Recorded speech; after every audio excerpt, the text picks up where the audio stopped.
This is Ira Black. And I'm Jessica Chase. And you're watching House of Rock.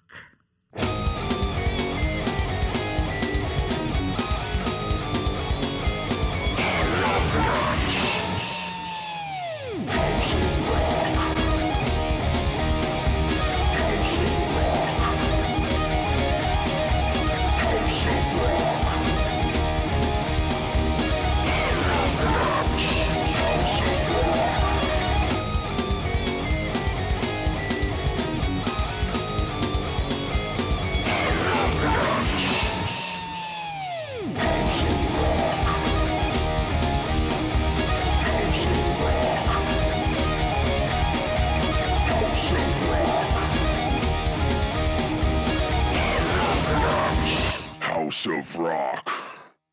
So welcome to our first episode of House of Rock. It's called Getting the Ball Rolling. So It's been quite a time getting here to Vegas, and we're starting out this new show. Basically, it's about us, getting the details of our life out there to the world, because people always love watching us travel the world and do the things that we do, and it'd be a good way to show people how we do it. Yeah, definitely. I mean, look at the logo. That alone says everything, right? Oh, yeah, for sure. Yeah, the storms around it. It's electrifying. Oh, yeah. There's a little devil going on there. Yeah. Yeah, I'm excited. And some goddess. Goddess, that's right. And there's a lot of electricity here in Vegas, actually. Funny enough, right? Every time you touch something, you get, Totally. That's what we've been learning. So basically what we wanted to talk about here on House of Rock is, this concept originally started out as a TV show idea. And we decided, hey, let's start it as a podcast. It'll be much easier. And, we can show people how we do what we do. And maybe this might turn into a television show one day. But right now we're calling it the precursor. Yeah. And, people do wonder all the time how we do what we do. And this would be a great way to get the news out about what we're doing and how we're doing it, and really give people the inside behind the scenes. The backstage pass to our life, really. Yeah, what happened, all of that. Yeah. So let's see. I'm Ira Black. Tell you a little bit about ourselves. I'm Ira Black. I've been playing guitar for 44 years, and I've been in somewhere around 98 bands, I think. Yes, I counted at one point, and I kept going from there. And I'm always juggling bands and doing my thing. Always staying very busy, very active. I'm a father as well. I'm vegan for 30 years. And, I've been in the construction business and the painting business for many years, having to juggle that alongside of my music career over the years. And, that's pretty much it in a gist. What about you, Jess? Well, what about the producing and engineering? And okay, well, I mean, that's like a whole, it's like a whole other thing. I mean, that's really how you spend most of your time in our house, Yeah, totally. Mixing, producing, all of that. Totally. Yeah. We'll get to how that all came about. Yeah, but you can't leave that out. We both wear many hats. Yeah. And that's definitely a huge point about our life. And, the merging of our two lives have really expanded that as well. Yes. Like we really just, we brought your two boys and my son together into a household. We created this awesome family together. Yeah. And we continue doing all these magnificent and illustrious things in our life. This is really a love fest is really what it is. Should be House of Love. House of Love Fest. Yeah. So tell us about yourself. Well, my name is Jessica Chase, and I'm 56. Ira's like, well, you don't have to say your age if you don't want to, but you know what? I'm 56. It is what it is, And I'm also, thank you, I'm also a mama, and I have 2 biological boys and 2 stepsons. Ira has his son, little Ira, we call him, who's not so little anymore. And then also my son's half-brother, too. I consider him a stepson as well. So 4 boys, that absolutely. I've had the pleasure of, being mom to in some way. And then, I, too, am a jack of all trades and spent a lot of time in in my own designing and creative field, painting and writing and designing handbags and accessories, and then moved into medical marijuana business for a long time, which KFC and an old Kentucky Fried Chicken video. We'll talk about that which in a later episode. Yeah. There's so much to unpack here. Yeah. For sure. And of course, you have a degree in religious and philosophy studies. Religious studies and psychology. Oh, psychology. Same thing. Yeah, No, not same really. thing. Yeah, kind of.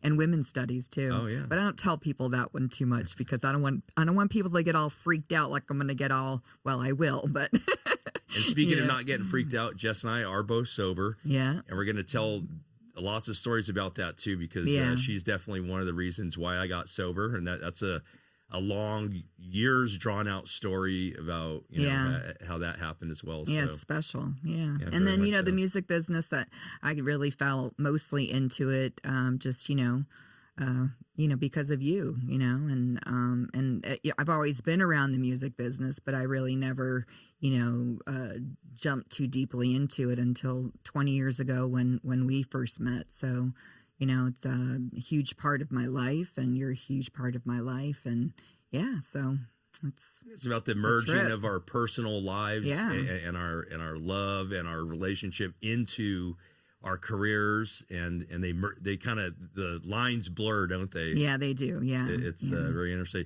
And in case you haven't been able to tell yet, this is not a podcast about us interviewing other people. This is a podcast about our lives. And why not? Because, there's so much going on. So this is a great way for us to kind of, roll some of it out to people so they can understand how and why we do what we do, and how it all comes together. Because people ask us all the time, don't they? We're out and about, and they're like, how do you they do all this? And well, we have a lot of interests, and, we're always changing the channel. It's like we're always changing the channel to different things. And, I'm more reserved, right? So I don't really want to be out there that much, which makes sense because I'm not, I'm not on stage. I'm not a performer like that. I like to be on the side of the stage or in front of the stage or behind the stage, and you're completely the opposite. You thrive in the public spotlight, and, and musicians should, So we always get into this little, not, argument, but always an entanglement of, well, how much do you want to share? It's an intensity is what it is. And, you're a Virgo, I'm an Aries, and though we have a lot of commonalities that we both like rock music, and we have kids. We love to love travel. life. We love to travel. We also have some opposites yes, going very on much too. so. You're a planner, being a Virgo. Yes. I'm an Aries. I'm spontaneous. Very spontaneous. So it's like us, the intensity of juggling that, and it doesn't always work out the way we're trying to figure it out. Yeah. But eventually we do, right? I mean, in the end, we always sit there, we finish this long journey that, we go, wow, how did that all work out? I know. Yeah. And, I think we do very well with each other's differences, but we really are very different, in a lot of ways. And, I always say, well, it's a good thing you're as gorgeous as you are, Ira Black, because it would have been, Yeah, you get up early in the morning. Yeah. I'm going to bed early in the morning because I've been working on music all night. Yeah. That's not always the case, but it's lot. Most of the time. Just, musicians have the late night lifestyle, and that's, where I thrive, and you're a morning person. Yeah, I get up. You get up, and I've already done 20 things. And yeah, exactly. Yeah.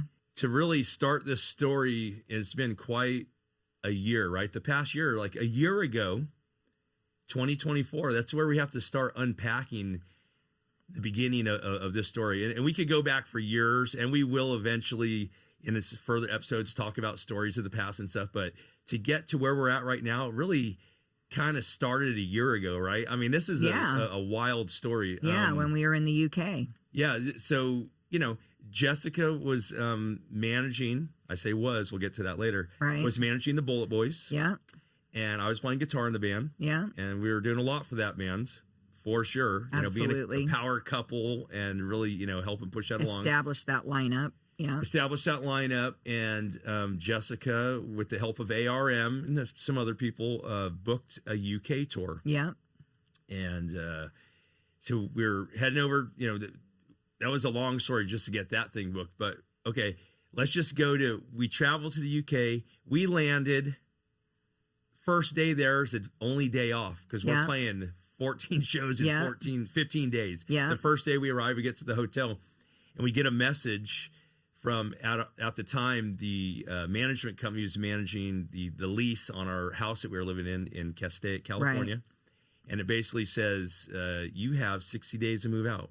Yeah. We're like, oh my God. Yeah. So imagine here we are in the UK, you know, our boy, well, one of our sons was living with us at the time, and Jessica's mom, of course. So we have a lot of responsibility.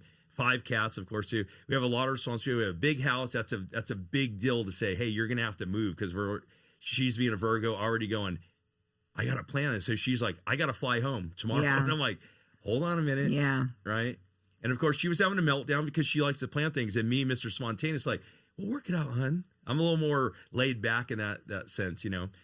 So, man, if this was captured at the time, I mean, it was heavy, you know. And, No, I felt bad for you because I know how you think. And I was like, no, I was suicidal at 4 o'clock. I was suicidal at 4 o'clock in the morning in London with jet lag. We had just arrived. Yeah. And, you know, I'm like, oh my God. We also had Garden of Eden on tour with us, who you were responsible for. You know, they brought onto the tour. It was like, I was just like, this is, out. And you know. you were tour managing this tour. Yes. Not only manager of Bullet Boys, but you're tour managing the tour. Yes. Okay. And it required a lot of tour managing. Yeah. So eventually you come to the conclusion, look, there's nothing you can do right now about that. So let's just get through this tour. And that was an intense tour, you know, because it was, you know, we had to drive to every show. You know, we rented the splitter van and stuff. And last show was in Ireland. And so I had to take the ferry over there and stuff. And, you know, that was an intensity. And then by the end of the tour, we took a couple days off, you and I, and we toured Ireland. And that was a lot of fun, right? I mean, that was like, oh, yeah, almost my favorite part of the trip, really. I mean, we had to completely put the possibility of having to move out of our house in 60 days on the shelf. Otherwise, we weren't going to enjoy any part of what we were doing. And, you know, we try to live in the moment. And we were able to do some research and start the ball rolling with the management company by reaching out to, I mean, we were on the phone during the night talking to the renters, housing, lawyers, all kinds of people. Yeah, we're trying to figure out how to figure that out while simultaneously enjoying the tour. Yeah, and we did. We figured it out. Absolutely. Yeah. And the tour was a lot of fun once you're able to put that aside. Because, you know, how can you not enjoy touring England? You know, we went to Stonehenge. Yeah, it was awesome. Had a great time. We went to Bath. And London, Piccadilly Circus. Yeah, in Wales, we went to the awesome church there. Yeah, and, it was beautiful. Yeah, it was incredible. Yeah, it really was. And then we did the tour in Ireland. After the band left, we you know, went on a bus with the tour company. Where did we go? Where they filmed the Led Zeppelin album? The album cover, yeah. What was it called? The Kings or the Giants? Giants of the Causeway. Giants of the Causeway, right there. A lot to remember in our lives. You know, it's amazing that we can... It was freezing. Oh, my God. There was like sleet coming down. But it was the walk down, you know, it took 25 minutes to walk down to the causeway, and it was raining. Incredible. But it was worth it. I mean, it was so beautiful to see that, you know.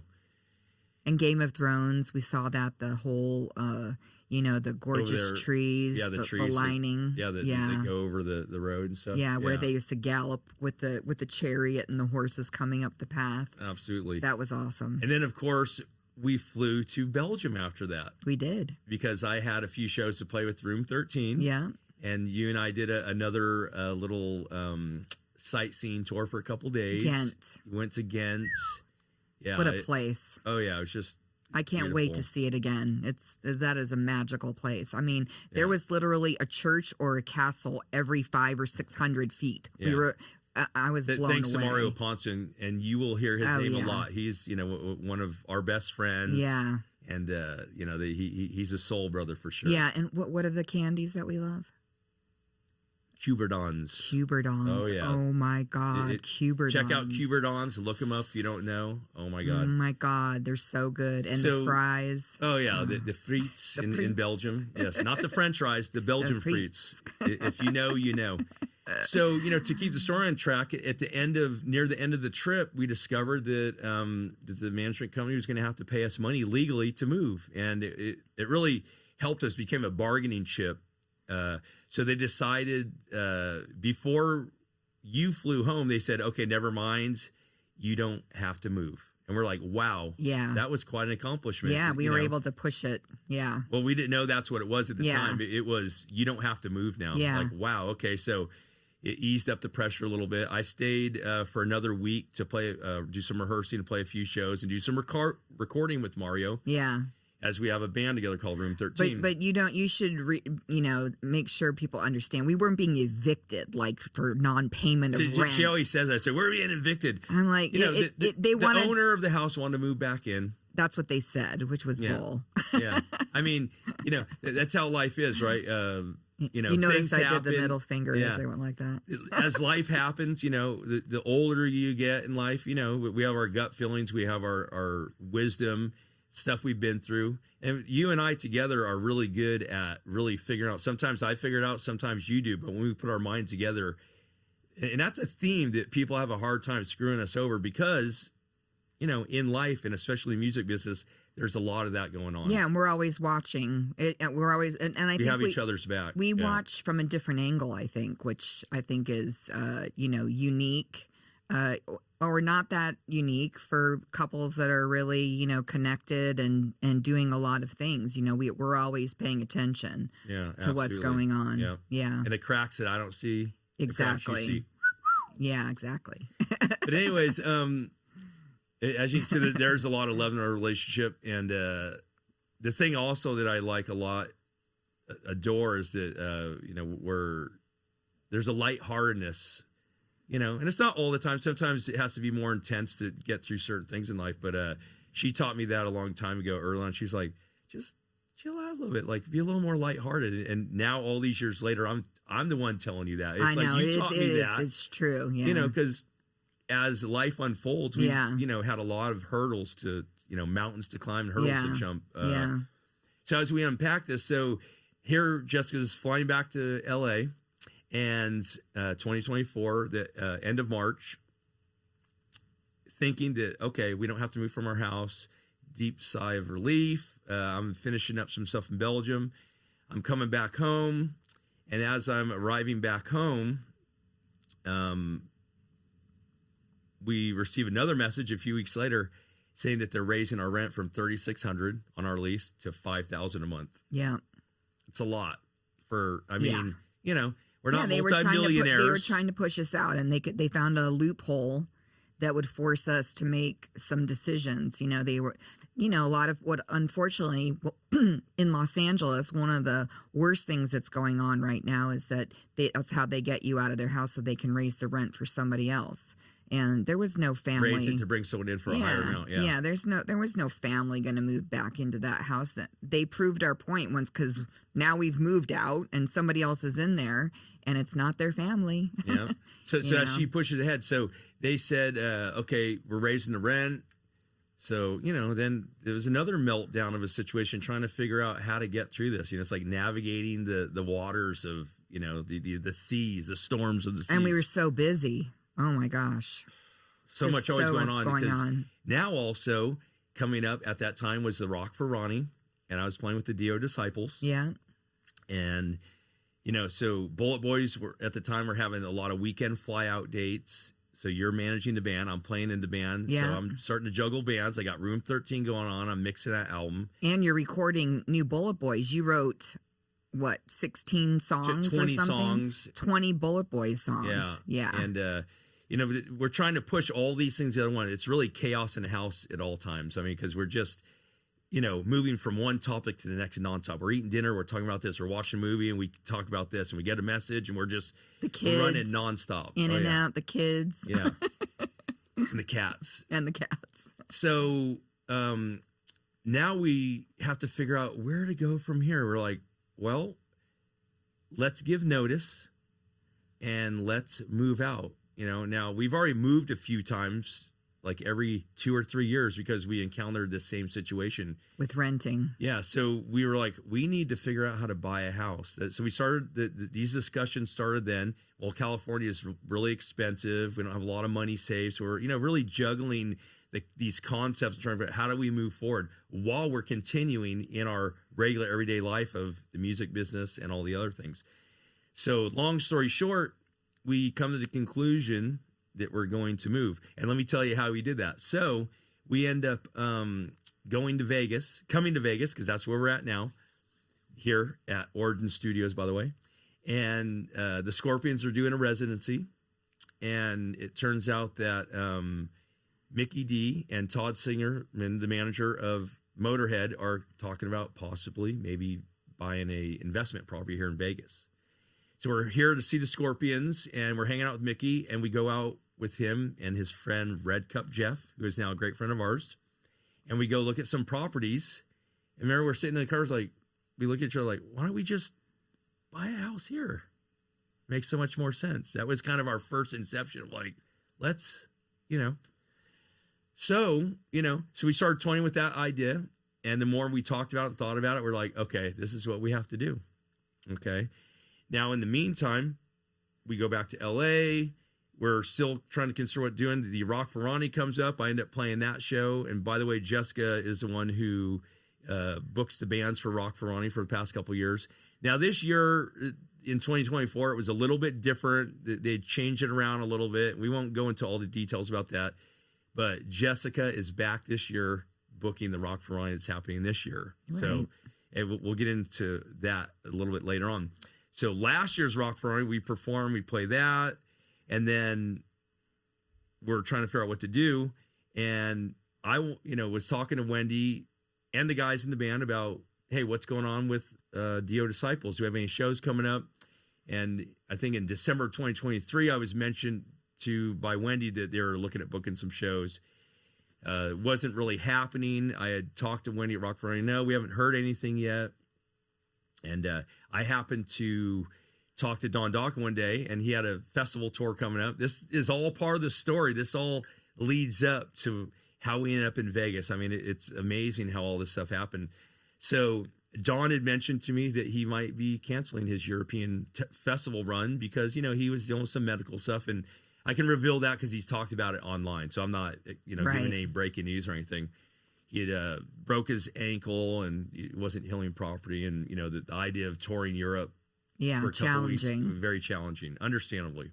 And we love Don, of course, I'd played with Dokken for a little while, and Jessica ran their social media for a while. And, we became good friends with Don. So he told me in a phone conversation once I might cancel the tour, and that was in the back of my mind.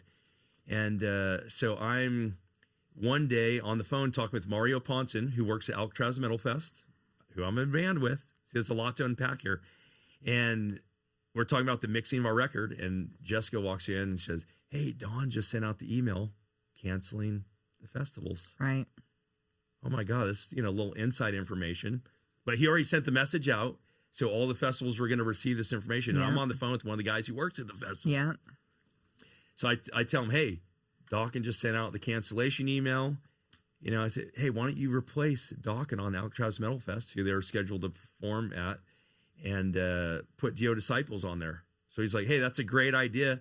So he reaches out to his cohorts at Alcatraz Metal Fest, Mario and Philip, the other Mario.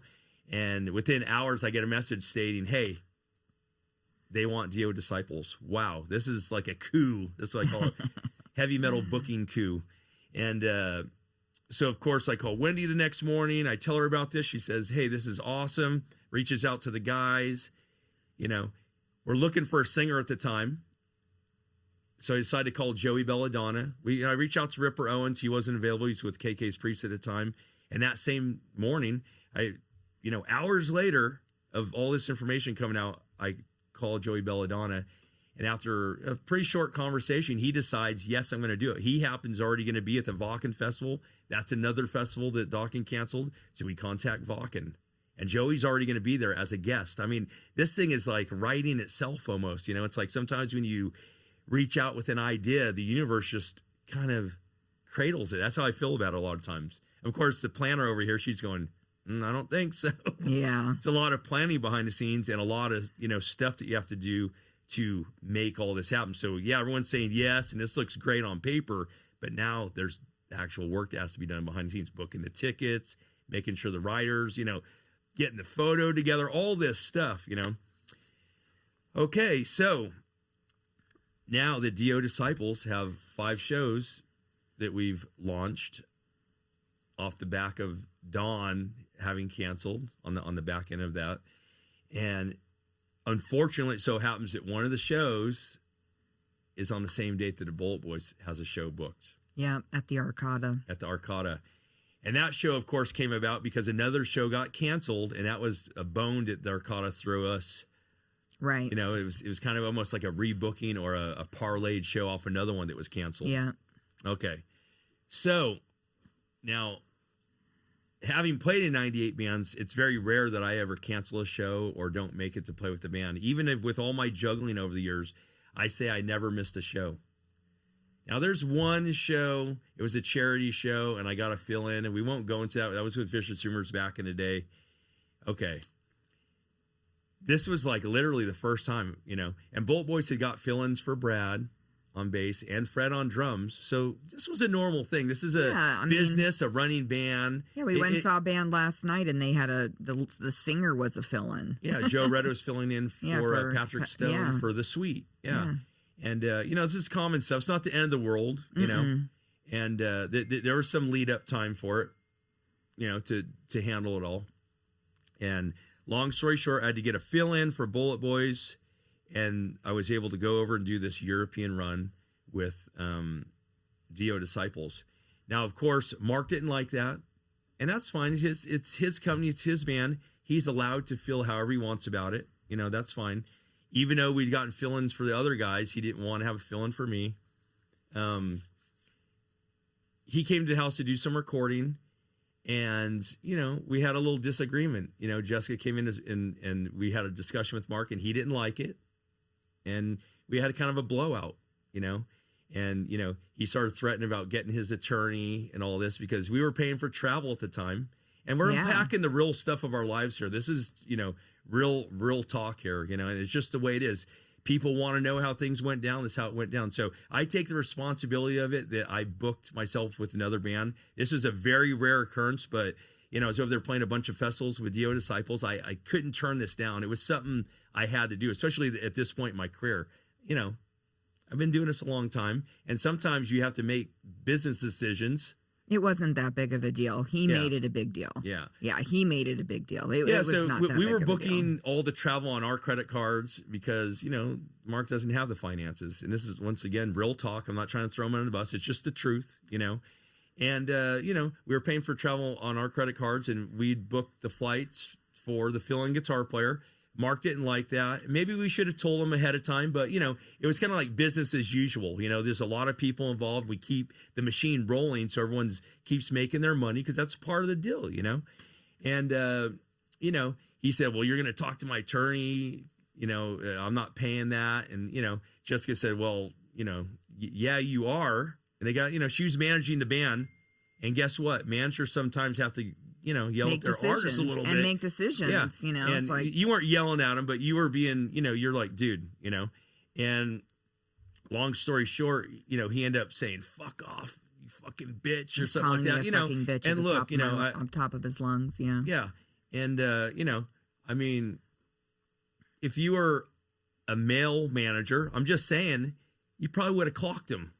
Probably. And he was in our house, And so, he knows that you're probably not going to punch him. So there's a little bit of that going on too. I mean, and, our son almost decked him out. He came in and he said, hey, you better watch how you're talking to my mom. So shout out to Austin for that. Thank you. I was playing the mediator. I mean, I should probably punch him, but I don't like to do that. I'm the mediator type. I was like, listen, hey, let's bring it down for a minute and work this out. Okay. So, I didn't want to get too much into that. He ends up leaving. I end up going on the DO Disciples run. And by the way, we went to Vegas twice, leading up maybe a week or two before I left, looking at some houses because we were actively now looking to buy a house in Vegas. So we came here twice, and a lot of stories behind all that. The first time we came here, we didn't like anything we saw. We were a little bummed out. We were kind of like, I don't know if we want to move here or not. Yeah. And then it was weird. Yeah. And then we came back the second time. Jeff had found some nice place where then we were more on track. Like, we like this. Jessica ended up finding a house while I was getting ready to leave. And here I fly to Germany. I do a rehearsal on the first day. Second day, I play Wacken. The second day I'm at Wacken, I play with Mickey D and Friends, which was a blast. He invited me up to play. And then I fly to Norway, and I'm playing the show with Dio Disciples, open it for Mr. Big there. And Jessica calls me on a FaceTime call, and we do a walk through the house over FaceTime. Yeah. And wow, it was like I was falling asleep. I had a show that night. Excuse me. And oh, you were asleep. I was tired. She kept going, Ira, wake up. Wake and I'm up, looking on wake FaceTime, up. looking at this house, She's in Castaic, California. Jeff's in Red Cup Jeff, our real estate agent. I wasn't in Castaic. I was on a plane taking off, right? When you were on the FaceTime call? Yeah. Looking at it? Oh, that's right. That was the first time. Yeah. When we were making the offer, I was taking off. Now you're skipping ahead. So she was in Castaic on FaceTime. Jeff's in Vegas at the house with his phone showing it to us, and I'm in Norway falling asleep. And I like what I see. Jessica likes it. We looked at it online. He says has everything you guys wanted. So we say this looks great, and Jessica's leaving within a day or two to fly to Spain to meet you in Spain. So I play the show. The next day I jump on a plane to Spain. Then Jessica's flying to meet me in Spain. And we're playing the Leondas del Rock Festival there. And while we're there for about 4 days, I think. And before we leave there, we put in an offer to the house in Spain. Yeah. Alicante, Spain. Yeah. And wow, incredible. So we can't believe this is all happening. It's not the dream way of doing it, but life happens. You make plans, and then life happens. We didn't have a choice. We had to move, and we didn't want to. We didn't want to rent something in LA. We definitely weren't going to buy something in LA. So we really did not have a choice. We were like, okay, we need to make some decisions. So we put the offer in for the house. So Jeff does paperwork, puts it in for us. And then we give notice. Yeah. Because we have to give a 30-day notice to move out because we're right there. Remember? Yeah. It was like, this was all happening. We're like, man, I hope the offer goes through because now we're putting in notice because now the rent's going up next month. Man, it's a $5,000 a month. So then we fly to Belgium, back to the Alcatraz Metal Fest. Dio Disciples is playing there. So we play the show there, and then we fly home, and we land with the offer into the house. And we're like, wow, this is just a whirlwind, And then I still have, I think, something like 9 or 10 Bullet Boy shows to play still. I think it was 15. It was all weekenders. It was a period of, I think, 5 weeks. Yeah, it was a lot. And so we're going through that, and then we're trying to still secure the financing. Okay, that hadn't gone all the way through yet. We were qualified. We qualified for it, but we hadn't secured it yet. Yeah. And we're working with our great friend Jenna O'Connor. Yeah. Who's also friends with Mickey D and Don Dawkin. So it all ties in. It's a big family of people. We're a big circle of friends, but we really call each other family, and Jenna's really helped us out a lot. A big shout out to Jenna. We love Jenna. She's always there for us, and she's she really amazing. came through. And she's coming tomorrow night. She's coming tomorrow night. And that was a huge undertaking to make all this happen the way it did. And also, we thought we had 30 days after the offer was accepted, and it turned out Jeff put in a quicker financing, or closing. Yes, yeah, it was a 30-day closing instead of a 45 or 60-day. And it didn't start after the 10-day period. Of the offer. It started right away, which we didn't realize. So next thing you know, we're scrambling to make that happen while I'm flying out to shows and stuff. Yeah. So, getting back off to our Dio Disciples, we'd put in an offer for the house. We put in our notice to move. Now we have to secure financing, and we find out like 7 days after I'm back that we have to secure financing. And we have like 2.5 weeks to do it. And we're like, oh my God. And I'm flying out every weekend. And we're like, oh my God, how are we going to do this? And I'm doing all the paperwork. Yeah, shout out to Jessica. She's doing all, because I'm so focused on this stuff. And I'm also mixing music, because I'm actually producing 4 bands at the time: Bullet Boys and Lobotomy, Fat Bastard, and Room 13. Yeah. So I got a lot of responsibility too. And we have our kids. Yeah. We have our cats. I always mention that, our life is just entangled in a way that most people can't understand. Yeah. And sometimes we don't understand it. We put our blinders on and we handle the task at the time, because that's all we can do, Yeah. So we end up securing financing. We're like a week over our time frame. We have to ask for a little more time before we can move out, an extra week. We have to ask the current, at the time, owners of the house that we're trying to buy for a little bit of extended time. That costs extra money. The boiler pressure cooker is like it's on. Hi. We signed the loan. Okay. I played my last show with Bullet Boys of that period of time. And it was on a Sunday. I flew home, and Monday we rented the U-Haul truck, which is the largest one, started loading it up. And then Tuesday we drove to Vegas for the first load, and our loan was signed on that day. Yeah. And they weren't going to give us the keys until the loan was signed. Yeah. Okay. So I know people go through a lot of stuff. They don't always talk about this. When you buy a house and you're moving out of somewhere, to make all that stuff sync up, I mean, it's quite incredible, right? I mean, we really, how'd that all come together like that? I mean, wow, the focus and the timing of it, right? So we arrived, we got the keys, everything went through. We're just sweating, and literally and metaphorically, because then we arrived in Vegas. It's summertime. It's the end of summer. It's about 115 out. And I think we hired someone to help us move the stuff in. Izzy Presley. On the first one or the second one?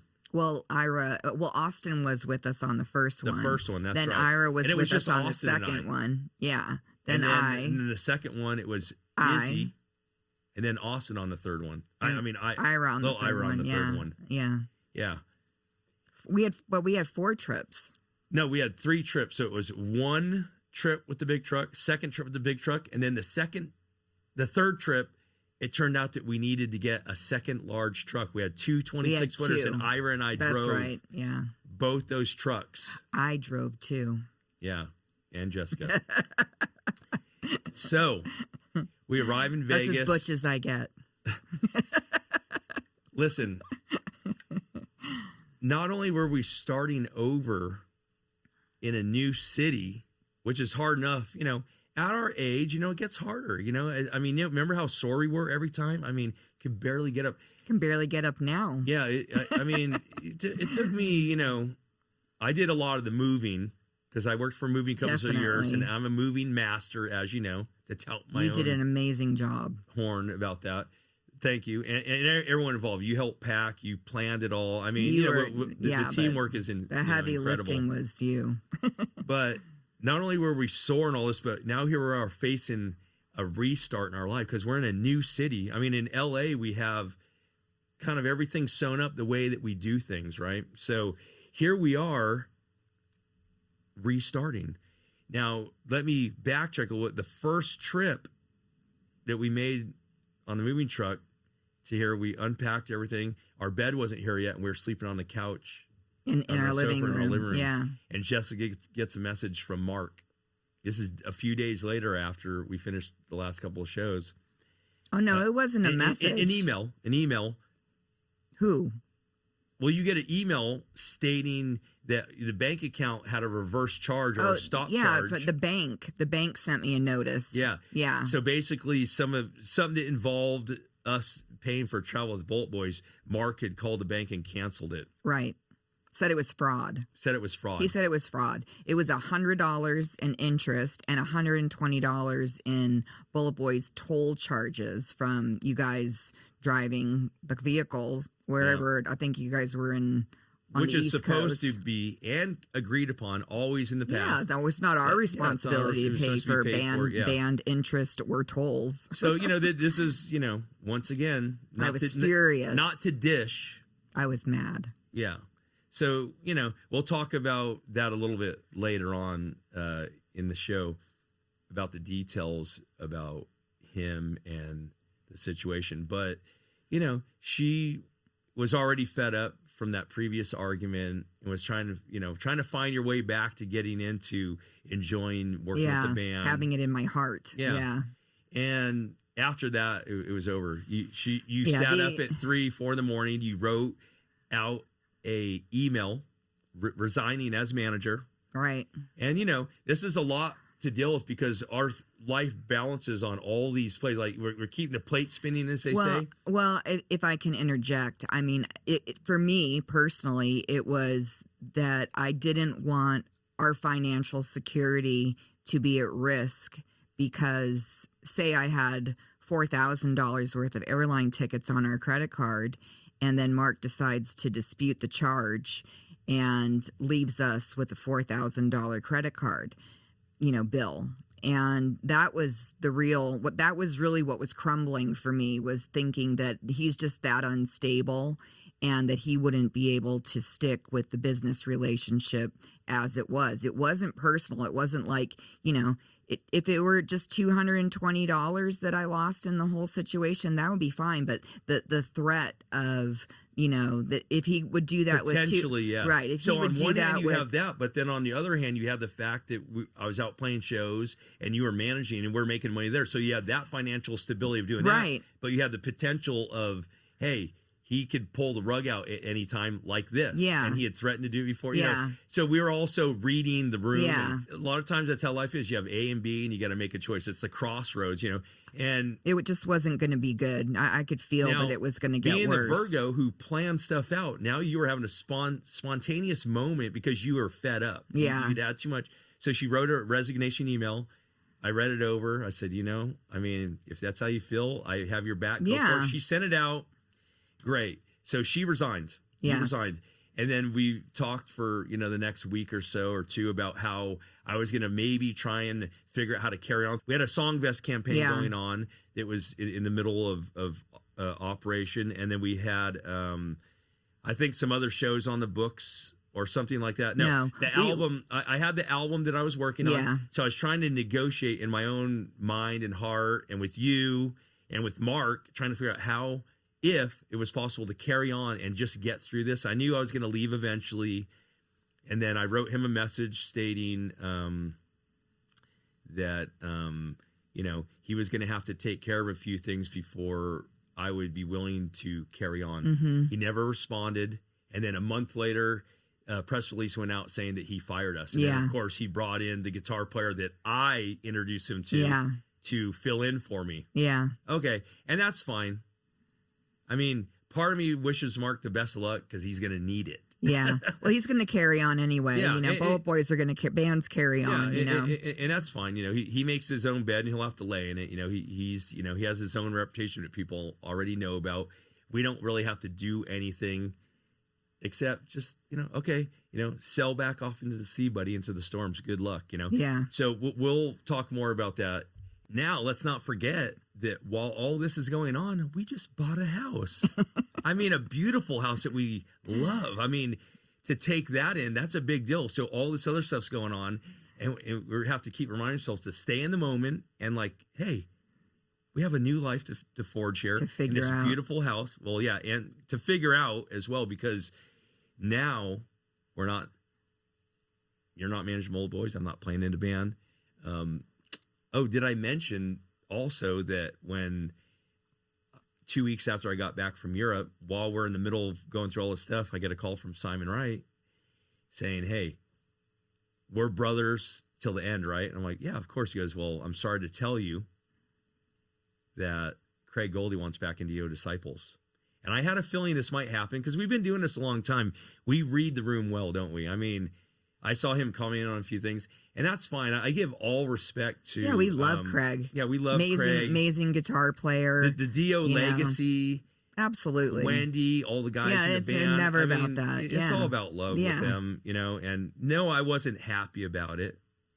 I was upset, but I took it well, right? I was like, hey, it is what it is. Yeah, of course Craig can come back. Okay, so that was going down. So lost that gig, not anything I did wrong. It was just, part of the deal. The Bullet Boys thing unfolded. So once again, I go back to here we are restarting our lives, like from the ground up, not just move to a new city and figure out where to buy our groceries and what restaurants to eat at and who we going to hang out with, what shows we going to go bills. to. How are we going to pay our bills? And we just bought a house. Now we have a mortgage. Yeah. So we are scrambling hard. I mean, you're putting out resumes. I mean, you put out 50 resumes or something. We're reaching out to all the people we know here. I mean, 10 of the biggest entities probably that are rolling here in Vegas, Jessica reached out to, and from all different angles. I mean, it was incredible, really, watching you do that. And, I mean, that's the thing about Jess too. She might stress on stuff harder than I do because I'm a little more lackadaisical about stuff, but that stress pushes her. That does, it pushes you.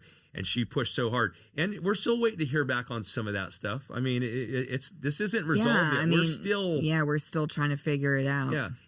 And we've met the mark every time, just in time, So that's where I come into great play too, because my spontaneity, I'm the master of the last minute, I'm the Hail Mary guy, right? Yeah. And I have, I've really come through a lot and I'm proud and happy because, I want to provide for Jess and our family. Of course, her mom lives with us, or we live with her, however you want to look. Yeah, exactly. Look at it. Leanne Chase, her mom, who we love dearly, and it's been quite a struggle. Now, let's see, the 10 days we'd been here, I was just finally starting to feel whole again from being sore from moving. I mean, I was, level 10 sore. So were you. We're mentally, physically, exhausted, spiritually exhausted, just trying to figure out what's next for us. And I decided to go out to a show one night. Mickey Free was playing at the Backstage Bar and Billiards. Shout out to Ava and Carlos Addy, the owners, good friends of ours. And they had a show going on, a jam, the Mickey Free Jam.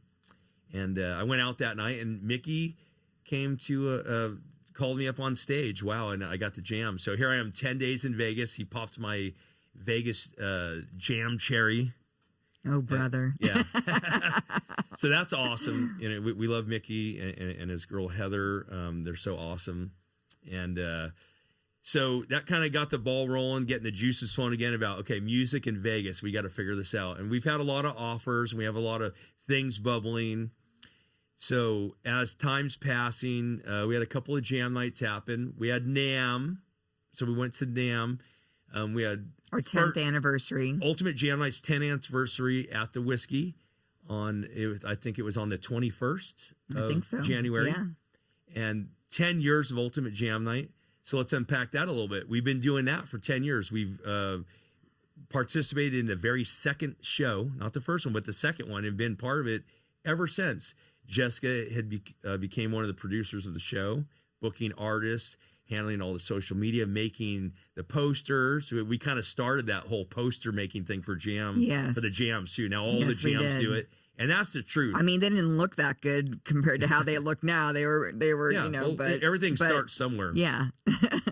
We came up with the theme jams, all that stuff, So Ultimate Jam Night really forged a whole thing about that. Gene Simmons came out at the time saying rock and roll's dead, and we proved that wrong. Sorry, Gene, but we reactivated rock and roll in Hollywood, Sunset Strip, and that's what people tell me. So I'm not just making this up. I mean, look how successful it's been. True. I mean, it's been very successful. Whole production that's over the top. It's beautiful. It's really bands have formed out of that. People have gotten work. 50 to 60 musicians playing every week. Yeah. At the Whiskey A Go-Go. Incredible. We had our 10th anniversary in January of this year. And then a few days later, we did Ultimate NAMM Night at NAMM at the Anaheim Convention Center Arena. We had about, 5,000 people show up. Yeah, just a few people. Yeah. We had 177 people perform that night. Yeah, and, orchestras and choirs, and Pauly Z was... He was the host. He was the guy, the man. The mastermind, behind the whole booking. He pulled that together with RCF. Yeah, it was pretty crazy. Chuck Wright, the captain of the ship, as we call him. Yes. Adam Mandel. Shout out to Adam, and, always sending love, and the broad shoulders, as he calls it. And then, of course, Jessica Chase. Yeah. Right here. Yeah. Producers of the show. we had a great NAM working with Shark Guitars, so we're juggling all these things still in our life while we're still trying to make our way in Vegas. Okay. Now let's backtrack a little bit to 2024 of December. Christmas is rolling around, and I had this idea had been rolling around in my mind for a while. And over the years, I'd always given away guitars to people, kids mainly, but just to people. I've given a guitar off the stage to someone before, just as a gift. On the internet, at shows, I've auctioned them off over the years. So let me start a platform for this. I pitch it to you on the couch one day. You're like, we're already so, Yeah. And this is what happens sometimes. You do shoot down my ideas a lot, but it's almost a testing ground. If I can make it past your, okay, another idea, great. Ira, if I can make it past that, then it's worth something. You're like, okay, show me. Yeah. So, I went and made the website the next day, and I just started making this platform, Guitars for Kids. And I'm like, I came with the idea, I want a kid to write me a letter through my website, tell me why you want a guitar. And this became something that's very close to my heart. It is. Because I started playing guitar when I was 10. Yeah. And it saved my life. That's how I look at it. I've always said that. People have different reasons why they started playing guitar. My stepfather, Papa Joe, was a guitar player. My birthright father, Waylon Black, was a guitar player. It's in my blood. It's been around me. One day at 10 years old, Papa Joe had the guitar sitting there, an acoustic guitar. He said, hey, show me something. And I picked it right up. And that really just, you put it best, through all the tumultuous times of my life growing up. The guitar is what I had the whole time, all the way through. That was my blanket, my security blanket. That's the thing that got me through. That's the way where I could express my emotions. I'm writing these songs, I'm playing guitar. It was like I always had that. No matter what happened in my life, that was with me. Yeah. So I thought, hey, the original idea is I just want to help bring music to the world and keep real music alive, giving guitars to kids. And then I realized, wow, it could do for them what it did for me. And when I realized that, when I said, hey, kids can write me a letter and tell me why they want a guitar. And then a few of the letters were heartbreaking. Mm-hmm. One kid, I can mention any names here, he wrote me a message right before NAMM saying, my father had a few heart attacks. I'd love to have a guitar to help get through the anxiety of it. Said, oh man, this is why I'm doing this. I'm going to send you a guitar after NAMM. Got back from NAMM. We were driving back on Sunday from LA, and I got a message from the mom saying the father died the day before. Oh my God. Then we really said, wow, what a great thing we're doing here, So we did come back from NAMM. We got the NAMM tracks. We did. And, it sucked. So I wrote her a message, said, hey, I'm sick right now. Let me, sorry to hear that. I'll get back to you. So we ended up sending out the guitar. They sent us a video back, and, he had a smile on his face, and, so wow, that's awesome that, we could do that. Okay. So let's also get into a little bit of this because, this is a big deal too. We are family oriented. We're family first with our friends and our actual family. Mm-hmm. We moved to Vegas without our kids. Mm-hmm. Yeah. Very hard on us, especially Jess, look, I'm a little teared up about it now because, I do miss them as we get further into this. At first I was like, Jessica and Ira 2.0. Here we can, move to Vegas and start our life over and get going. And Jessica right away, being a woman, a little more heartfelt, more on the feminine side of energy. Yeah, and parenting, spirit. mother, Yeah. Yeah. And, of course I miss our kids, but, she was very upset about it. And now here we are restarting, and you're getting a little bit of depression trying to start over, and then the kids. And I want to bring it up and get you all upset now about it because, we're slowly but surely getting through this. We're working our way out. Now, we've gone back to go do Ultimate Jam Night at least once a month and a few other events and things happening. So we got to visit the kids, and we do every time. We go have some lunch with them or some dinner. They come out to Ultimate Jam Night, and they've come to visit us in Vegas a few times. Well, we've seen them, at least twice a month, since we've moved here. And, luckily my boys like to call me, and I appreciate that so much. And, and I call them. We speak every day on the phone, and that part's really nice. But, there's that is a part for me that I don't like at all. There's a little melancholy thing about how this whole thing's gone down. Yeah. We didn't you know, we've been thrown into the fire. Well, about they lived how with to do us. this. You know, we saw them every day. You know, Ira was living, you know, just a few blocks up the street, really, you know, a mile up the street. to the And house he'd come every to the day house every on day. his break and stuff. And then Nikki lived with us. And then, you know, Austin was at the house on the weekends. And yeah, you know, it's like that. I mean, I have what I consider an empty nest. You know, it's an empty nest for me. You know, it's and I think I'm doing a lot better over the last few weeks, but my mental health really took a beating. You know, I between you know, quitting Bullet Boys, making some other changes in business, and then moving, and then restarting, and a lot of rejection with sending out letters. Yeah, I had been in Santa Clarita too for 25 years, and my community of people was very important to me. My relationships with my girlfriends, and just the familiarity of being in the same city for so long, because I loved it there. I still love it there. I love California. You know, I wish we could live in California, but the affordability and some of the things that were going on there just weren't sitting right. And it just wasn't sitting right. So, and I guess I felt too that really a big upside for our boys was that we could show them how to live a better life. You know, that you don't have to be so strapped to, you know, high rents and high this, high that, you know. And moving that forward, that concept is we're also, you know, trying to convince them to move here eventually. So every time we come, they come here, we're hinting and also straight up saying, hey, by the way, financially, you know, and we're here. We have the house, you know, so that there's a platform for you to launch off here, you know, like, you know, because we love our family and our boys and we want them to be here eventually. Yeah. So we're just throwing that out there. Yeah, but, you know, I mean, aside from the housing market, the housing market's really affordable here.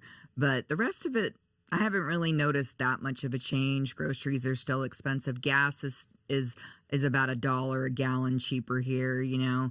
Our utilities are pretty much about the same except for our power bill, but we haven't gone through an extreme summer yet, so we don't really know. So we didn't talk about the house very much, but the house is beautiful. It's a 5-bedroom house. We have a pool, jacuzzi, solar panels. So that's going to help out a lot, of course. And our house is situated in such a nice way that we really don't. We have beautiful light that comes into our house, but we don't have that extreme sun baking into our house, which you know, there's changes. Some great shades on the outside of the house that really help with that. Yeah, it changes everything. Now this is a big part of something we've been working on for a long time. Purchasing a house that we've talked about a lot over the years. It's been a fantasy of mine. I went to real estate seminars in the 90s. I worked in the mortgage industry myself for several years. Something I've been trying to figure out. You know, you hear about all this creative financing. Then when you go to the real world to deal with that, they all look at you like, what are you talking about? No one does it creatively. And it does exist there because we did get creative in our own way about how we got the house. And that's a whole other story that we'll tell on some later episodes, because the reason we call this House of Rock is because really we want to get into the real estate industry. Okay, we want to purchase some houses, maybe fix them up, sell them, or rent them out, Airbnb them. So this podcast, which will eventually be a TV show, we're going to really show how we are immersing our current crazy over-the-top life in the music business and our personal lives and figure out how to get into the real estate world one way or another. And we have already got the foot in the door, excuse the pun, to coming into homeownership. Now that alone is a major step forward. You know, okay, groceries are the same, a lot of prices are the same, but ownership of a house is a big deal, because when you're paying rent, you're throwing your money out the window every month. Yeah, you're paying for a place to live, but you'll never see that again. We moved into our house and we had 50,000 equity almost right when we moved in. It appraised over. So, you know, that was already like, that was the light at the end of the tunnel for me. I said, you know what, that right there, even though we can't, you know, use that right now for anything, that is a thing for our future. You know, that showed me that this was the right move. Yeah.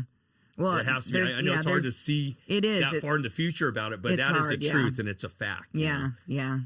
So, also on the topic of the boys, Nikki and Austin they were working on a new band right before we were moving, and they finally got it to the place where they had some songs. And a friend of mine from Crash Karma had a show happen in LA, and we got Violent Offender on the bill, and they played their first show.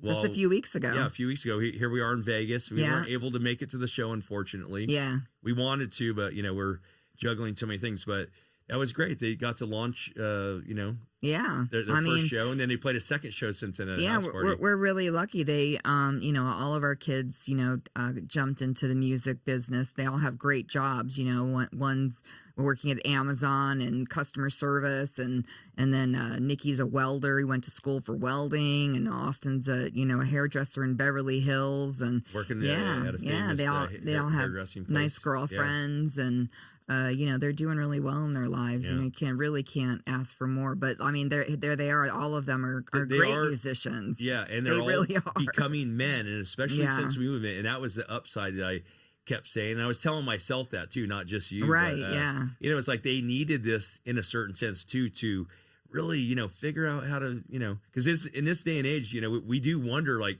how do the kids get out there into this expensive world? It's a different world than we grew up, for sure, Yeah. But, we're proud of them, and they're doing great. They're all really, they're really doing making great. it happen. Yeah. So what are you most proud of from 2024? Like how we came just flying out of that. It's like we jumped out of a plane and we're like, we didn't have a parachute and we had to make a parachute before we hit the ground. That's a good way to describe what happened. So with all that madness and that chaos and all that change and the heartbreak of all the different things, but then the upsides, there's all this positive. We had all the music happening and all this, great stuff with buying the house. It's like through all that, what was your proudest moment? That I don't know if there's like one proudest moment, but I have a lot of gratitude. I really try to focus on the glass being half full rather than half empty, because it's really easy to go down to a darker place when you're like, now what? It's like, I mean, last year for me, I stripped away a lot of things that, a lot of things were taken away as well, and jobs that I had been working on for a long time, relationships changing, and a lot of that was my own undoing as well, because you have to look at your life and decide what works and what doesn't work, and a lot of that just was not working. No. And then the change of location really stripped the Band-Aid off, quite ripped it off. Like, oh yeah, it was like, then we're like, yeah, you're really raw. I had to like jump into anything that seemed familiar to me here, but I mean, I had a great time. All the travel that we did last year was awesome. I really loved traveling, and I loved being in the UK. That was a lot of fun, and visiting. I lived there for 5 years, so really like getting to have that feeling again, and that's always one of my favorite things. And absolutely, well, that leads me to talk about this. So Jessica lived in the early 80s in the UK, in England, London, with her parents. Her father was in the Army. Marine Corps. Marines. Well, I always say you can never say that. It's Marine Corps. It's number 5. I almost said Navy. I'm just, I'm not a just war like your stepdad person. Marine Corps. No, he was in the Army. Oh, see, I got. Yeah, see? So we had to mix it. I'll remember that. We're it's military. We're military kids, but we're not military. Your father went to Vietnam, amongst other things. And my stepfather went to Vietnam. Yes. And my biological father, Waylon Black, he was a conscientious objector and spent 2 years in prison. Yeah. For refusing to go. Yeah. So I got to see both sides, so I tend to be more of the peaceful in my soul, my heart, I've, especially knowing all that, but Jessica moved every 3 years because you're, military brat. Every 3 to 4 years. You and your brother, Dave, who we love, and your mom and your father, Jonathan. And they moved to London. And in the early 80s, you were a teenager. How lucky are you that you got to experience all the new wave of British heavy metal back then? That's right. So that leads me to, I want to talk about this. what was your first show you ever went to? Wow, man. So Go ahead and tell us the first show. Okay, so my very first concert was the Bee Gees. Okay, but that was in Cleveland. Yeah, though. we won't hold that against you. You were young. No. Hey, you're lucky that you got to see that. We love the Bee Gees. Absolutely. So Come that's on, great. Barry Gibb. Yeah, straight up. But let's go to. Okay, that was your first concert. My first concert was a little more metal. We'll go into that in a minute. Your first concert of in metal England. and rock, it was what? So Asia, the band Asia, the band. Okay, third concert. No, I'm just kidding. The Police. I mean, they weren't. Wow. They weren't. These are all great bands. Yeah, I mean, I saw the Police at Wembley Stadium on New Year's Eve. See me discounting her first, second, third show. I'm like looking for the metal. Yeah. No. Synchronicity. Yeah. That's great though, because we love all those bands. I know. So, what was your favorite and early metal show that you went to? Dio. Dio. I mean, I saw the Holy Diver tour. At Hammersmith Odeon with my girlfriend Christine. Wow. Yeah, and then of course Iron Maiden, saw them many times. What about Judas Priest? Monsters of Rock at Donington. At Monsters of Rock Festival at Donington. Yeah, so AC/DC was a headliner. Van Halen. Oh my God, Gary Moore was on that. Twisted Sister on that one? Twisted Sister was on that. We were wearing our Twisted Sister shirts. Because you were with who? Christine and my brother. And what were your nicknames that you had for each other? And Christy.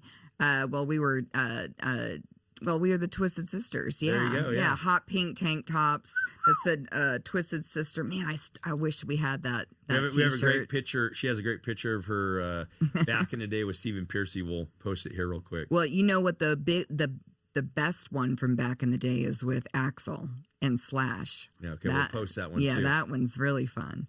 But yeah, I mean, I was around all of that for a long time, and I love to the synchronicity of even being at that show because Simon, right, was playing drums in AC/DC at the time. And I play with him now in Dio and Disciples. You play with him now. He's a dear friend of ours. I love Simon. Absolutely.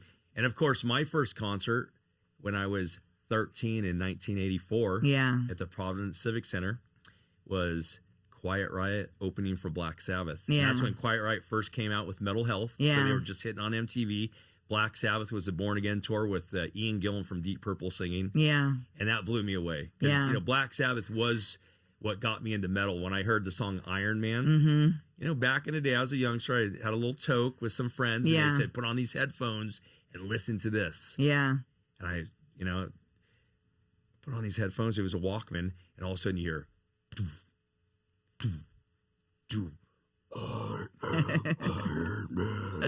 and my mind was blown. I kept rewinding it, and then and I was like, "Oh my God!" So, big deal for me that was my first concert, and of course, Quiet Riot. Now, Rudy Sarzo was playing with the band at the time, but Chuck Wright, who played on that record, we work with all these years later. So it's great how all these things that we grew up line up, interested in and going to and become a part of. We really did become part of it, became part of our lives. Yeah, for sure. And that's what's a great thing about our show here is that, we're going to really show people not only how and what we do, but who we do it with. Yeah. Because we work with all of the people we grew up and even when I was like, 15, 16 years old back in England, I mean, that's where I first met Lemmy. I mean, we met Lemmy back in, London, hanging out at a pub, that he used to hang out all the time. And one of our best friends is Mickey D and his wife Mia. Yeah. And, so it's just wild how we're very fortunate. Very. And we are grateful for, Yes. Oh, yeah. And I want to have another little great coincidental thing. Jessica and I have a lot of these running through our life of the past. My first show being in Providence, Rhode Island, because I lived there when I was younger. My stepfather, Papa Joe DeMeo, he was from there, and we moved from California. So I lived there for about 5 or 6 years, give or take. Well, it turns out Jessica lived in Newport. Yeah, in Middletown, Yeah, Middletown. Also in Rhode Island when she was younger. We didn't know each other then. Right. Small state. Yeah. Very small state. And there's other coincidences going on that we'll talk about later. Yeah. From our childhoods that somehow intersected, beforehand. All right. So here we are now in Vegas, 5 months-ish. Ish. And coming up on 6. Yeah, coming up on 6.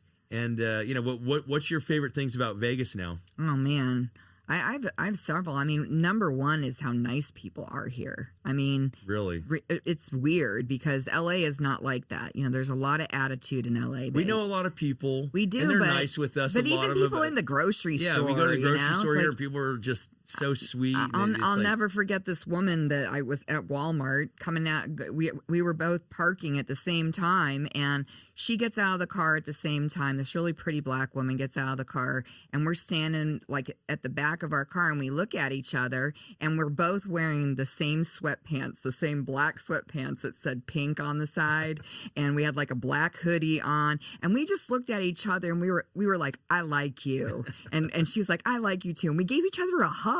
It was the weirdest thing, and I had tears in my eyes. I was still thinking about it because it's like that was just like, and that's not a rare thing. Every time we go out, I mean, people are just so sweet everywhere. Nice here. The people Everywhere. checking out, at the grocery store, in the bank, at the DMV. I mean, who's nice in the DMV? Nobody. Yeah. Nobody's Even nice. the people in the working DMV. there are nice. Yeah. You go out to clubs. Yeah. Everyone's nice. Alice brought us, our friend Alice Goldstein brought us, beautiful loaves of bread the first 2 weeks that we were here. So sweet. Yeah. So our sweet. neighbor brought us, it was some just muffins. Some muffins. Yeah.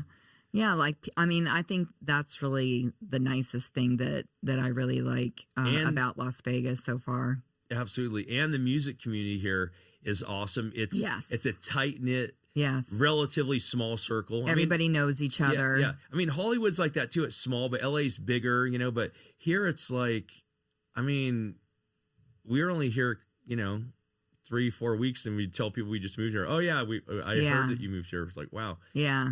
And then we started to see the intersecting of different circles. We go hang out here one night, and then they would say, oh, well, that person over there is a friend of ours, and they invited us over here tonight. We go over there, and it's someone we already knew. And, of course, Lisa Johnson, a photographer, I ran into her at the guitar showcase that's put on by Six Gun Music. Yeah. That was only a few weeks after we were here.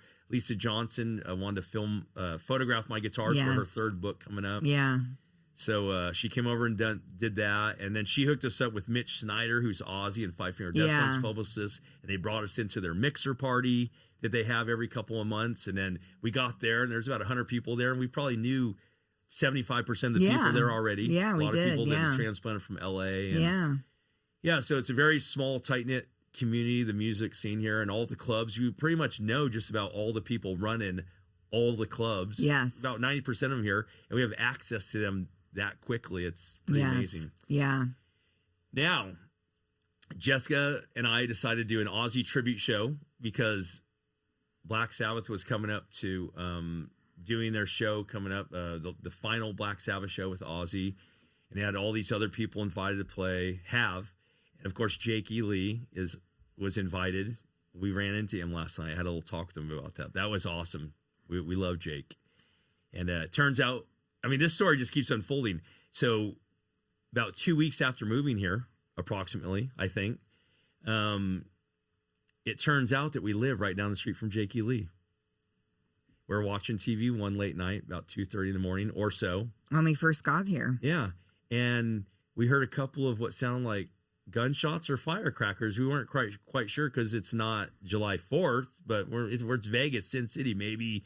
They have fireworks every night. I jumped up. Remember, I jumped up and I opened up the door and I went right outside quickly into the cul-de-sac to see. Yeah, we were like, it was what's loud. going on? Yeah. And I hear a couple more shots. Pop, pop, pop, pop, pop, pop. And I'm like, I walk back in. I go, I'm not sure if that was firecrackers. It's pretty loud. It could be gunshots. Like, I don't know. We were a little bit worried, but then we just went back to watching our show. And then we saw in the news the next day that Jake E. Lee got shot. And I heard we heard the shots, the shots in person. Yeah. Because we're right down the street from him. Yeah. That blew our minds. We're like, wow. Yeah. So well, Jake not and only I was talked that about was that last Jake E. night. Lee, Yeah. But it's how ironic. It's our new neighborhood. We're a little bit worried. And it's a really nice neighborhood. It's not that kind of neighborhood. Even Jake said last night, he goes, look, it's a quiet neighborhood. There's just some kids breaking in some cars or, whatever. But he goes, but the only thing is, they had a gun. Yeah. It wasn't just some kids. An automatic. Yeah. They unleashed a whole clip on him and his dog. Yeah. It's terrible. And his dog didn't get shot, which. Terrible. He was thankful for that. And so are we, because we're animal lovers. Yes. Yeah. So, okay. So drop in the comments whatever your favorite Vegas spot is to eat. I'll tell you ours.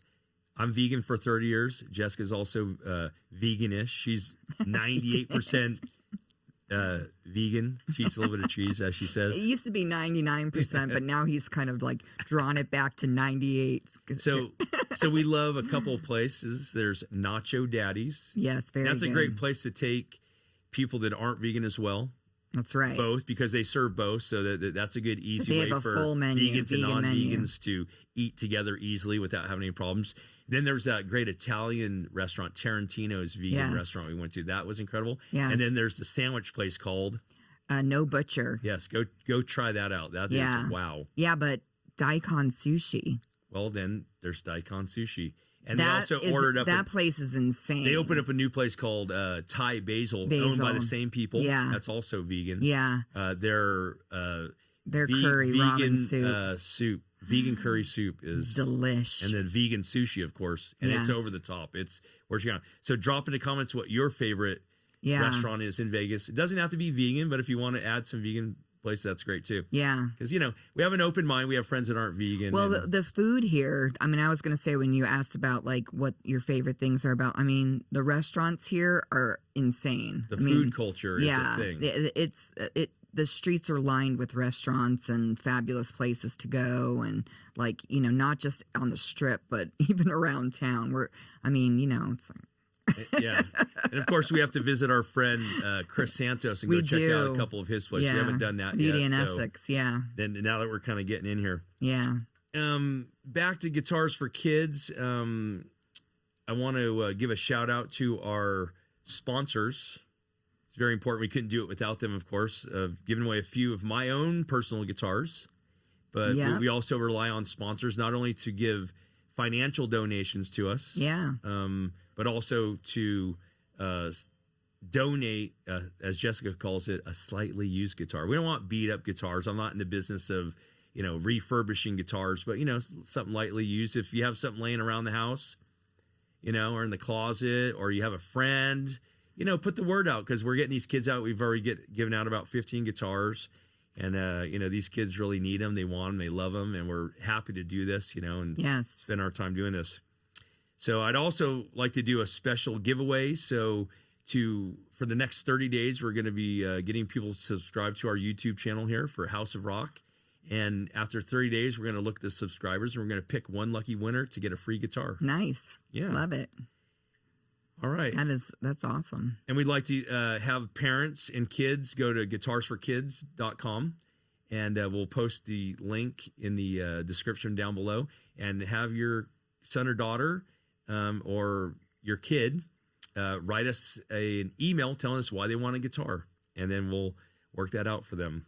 And the shout out to the sponsors. So I'd like to give a shout out and thank these companies. We couldn't do this without you. Dean Guitars, Chris Canello over there is a good buddy of ours. Of course, I'm sponsored by Dean, and my career is synonymous really with them. I've been with them for 20 years now, and biggest shout out to them and huge thanks. Ibanez Guitars, we got Paul Holgate over there, who I used to work with at Guitar Center back in the early 90s. They're also supplying some guitars. Of course, Allison Metal Babe Mason. Mason? Mason. M-A-S-S-O-N? No, M-A-S-O-N. Okay, just making sure. Yeah. And then thank you to her and her support. She interviewed me for her podcast segment she does with This, That, and the Other with Troy Patrick Farrell, another great friend of ours who lives here in Vegas. Yeah. Check out his show, yeah. his podcast. And then Rodney and Deborah with Rock's Revolution. Great people. Thanks for the cookies that they sent, the vegan cookies and the recipe. And then, of course, famous rock photographer Lisa Johnson and her company Rock Photos. Check out her book, 108 Rockstars Guitars. She has her third book she's working on now, and she just photographed 3 of my guitars at our new house for her new book. So that's awesome. She's so cute. I just love she's her. So awesome. And then G4L Records. Our phones are chirping and going. Marcus with G4L Records. For his donation. And then, of course, Matthias and Shay with the Rockin' Round Table. They're the best. They're the best. We love them. We just did their podcast and a couple days ago. So go check out the Rock and Round Table. Go subscribe to their channel. They become such great friends of ours. They are so thoughtful, and we love them so much. We went out to dinner with them last night, and he got me this new awesome chain. Check this out. Amazing. He's got a matching one. Well, his is chrome and mine's black. Yeah, it's gorgeous. Got you a nice makeup mirror. That was I'm awesome. so excited about it. Love to you guys. And they gave us 2 guitars for 2 lucky kids out there. And then, of course, Talon Scott Christopher, our buddy Talon, with a little help from Lee Lowe at Lowe's Music, delivered a guitar right around Christmas time for a lucky kid out there for Guitars for Kids. We appreciate that.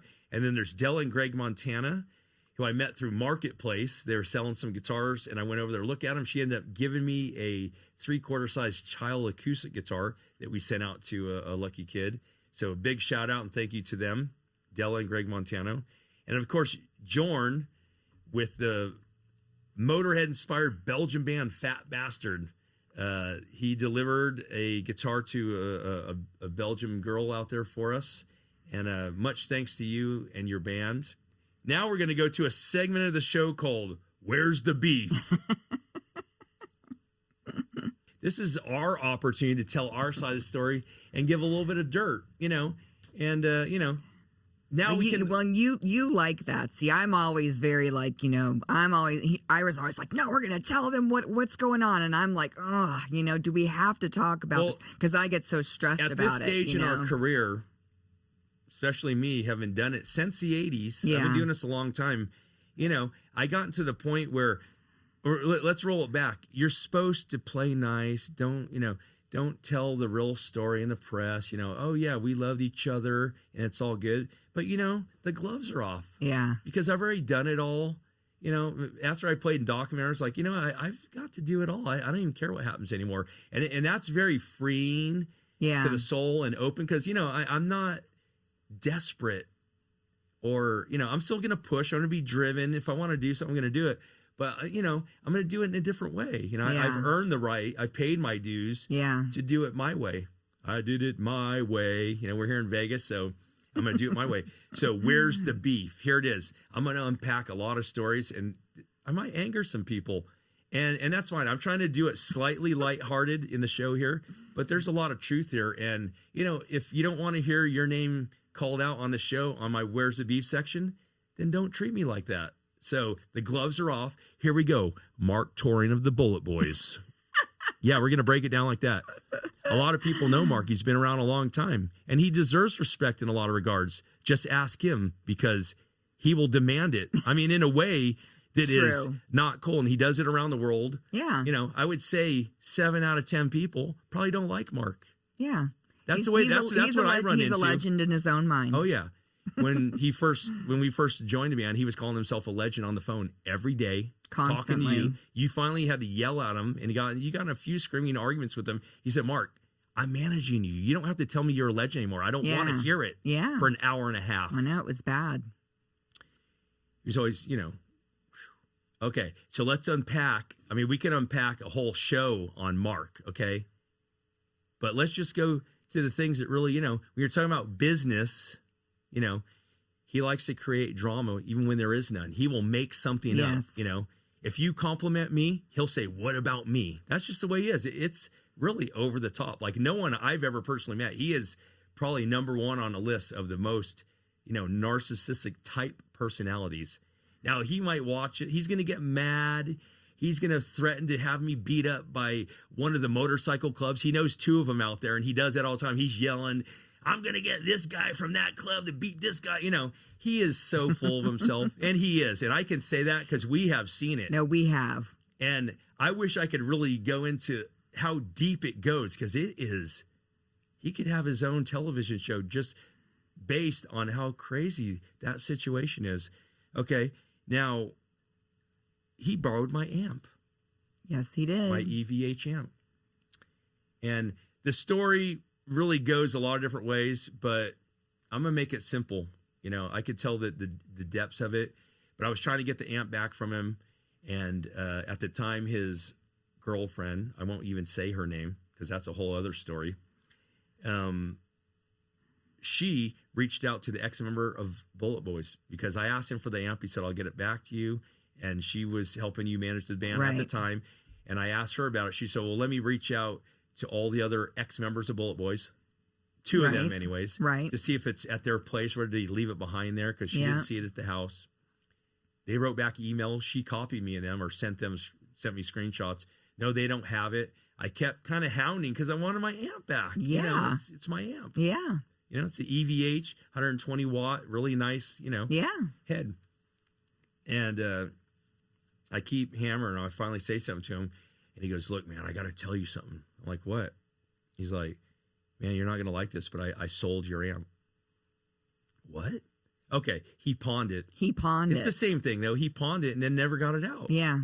So even worse, he probably got less money for it, but that's on him. Right. That's my amp. Yeah. You know, a musician's amp is, you know. Yeah, you don't borrow somebody's gear. You know how I strive to get equipment over my life coming from nothing, you know? You don't do that. Yeah, you know. It wasn't cool at all. You know. I mean, some guitar players might be like, hey, I'd rather you know, took my woman from me instead of my amp. You know, I mean, you know, equipment's a big deal. Yeah. Guitars more so. Okay, amps, you know. Yeah. So, and then at one point he tells me, you know, I'm kind of, you know, he's like, I'm sorry I did that. He said sorry at first, you know, but then never made amends, never came up with a plan to make amends. And then one day I'm kind of talking about it. Well, you know, how are we going to remedy this? And he goes, NAMM was coming up and he goes, hey, I have an idea. Why don't you go to NAMM?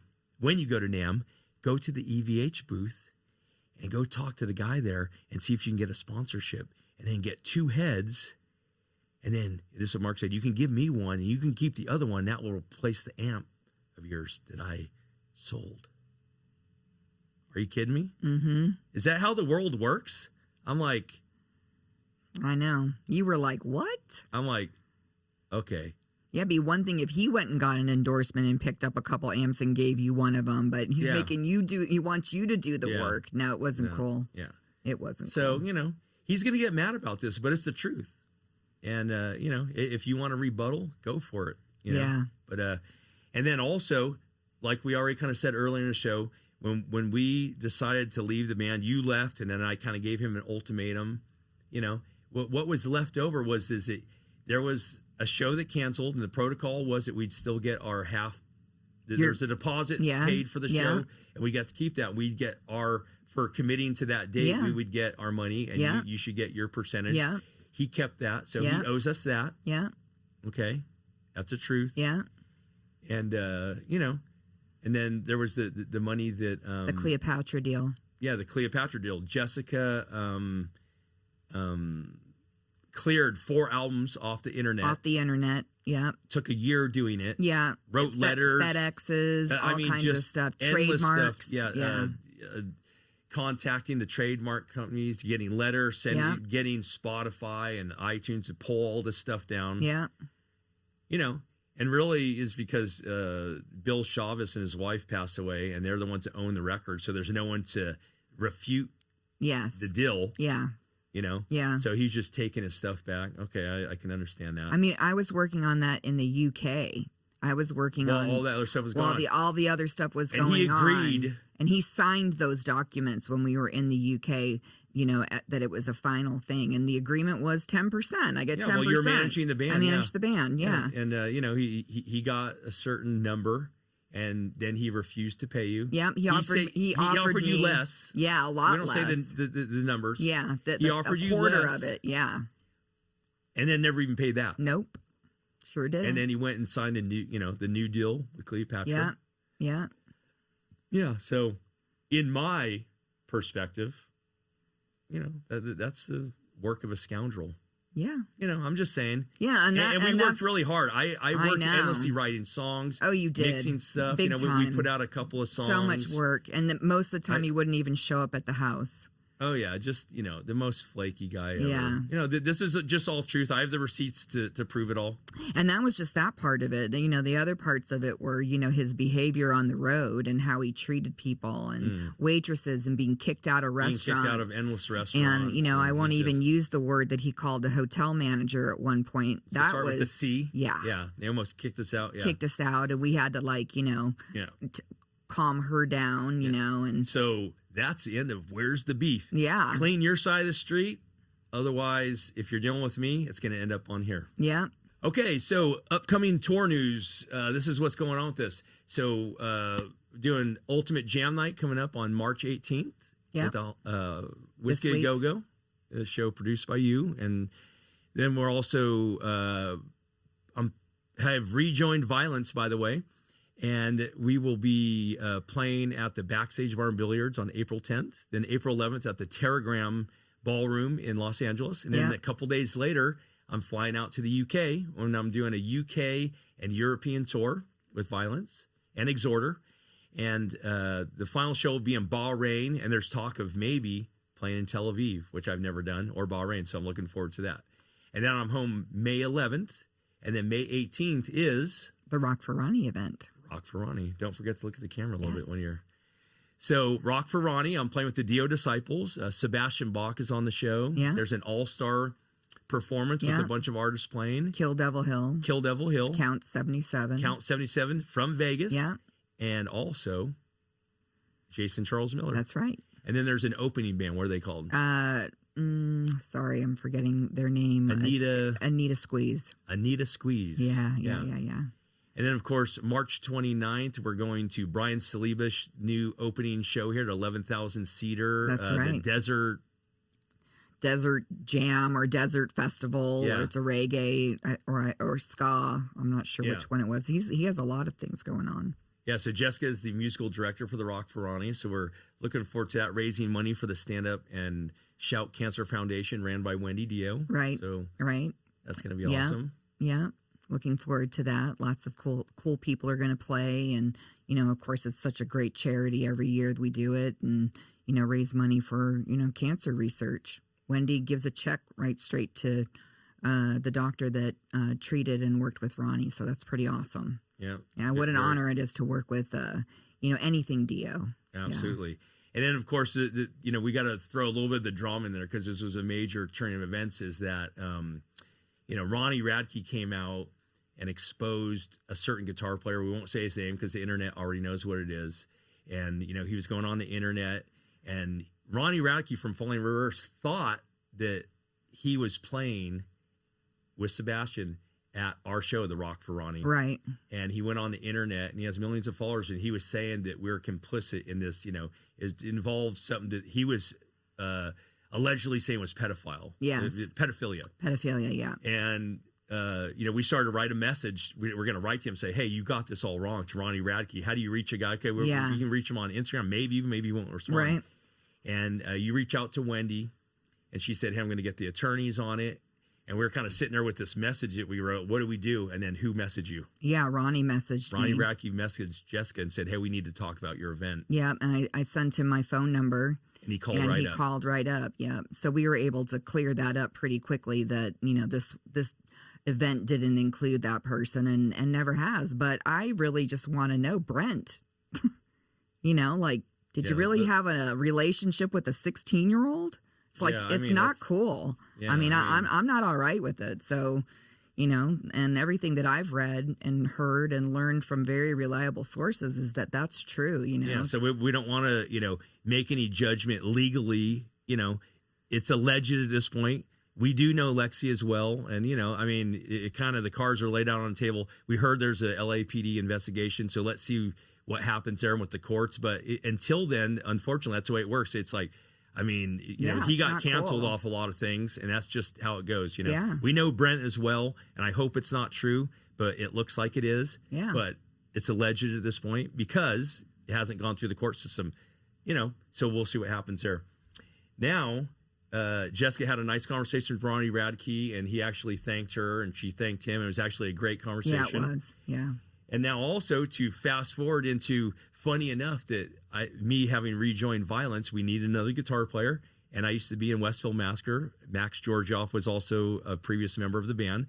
And he had recently quit Falling Reverse. Yes. So he lives in Vegas. I gave Max a call. So Max Georgioff, more news, will be joining Violence on these shows. So it's going to be Max Georgioff and myself shredding people's faces off. Yeah, this is going to be awesome. One hell of a tour. Yeah. Okay, final thing. So we mentioned Alcatraz Metal Fest. So, of course, the famous story about how I proposed to you in 2017 on stage with Korn with the help of Ray Luzier and Head and the guys in Korn and Mario Ponton, our good friend. Right? So, Amazing. So check out the video here.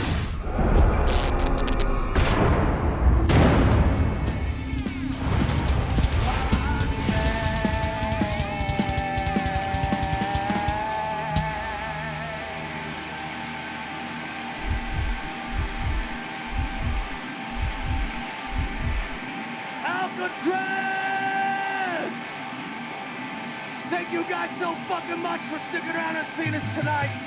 Y'all were an amazing crowd. And we'll come back sometime real soon for y'all. But right now, do me a favor. I want y'all to have a safe and incredible night.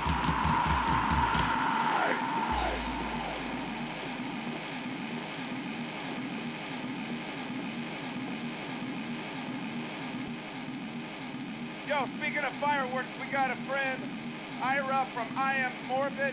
He has something to say. Are you ready? Well, I am, and I hope she is. Jessica Chase, will you marry me?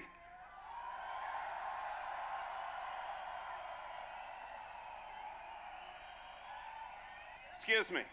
Excuse me. What did you say? Yes.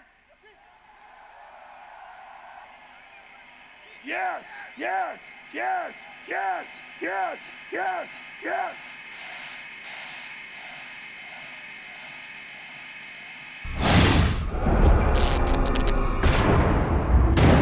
Okay, so you saw that. That was great, right? I mean, people were freaking out from left to right, worldwide. Korn was calling us up, texting us next day, hey, everyone's talking about this.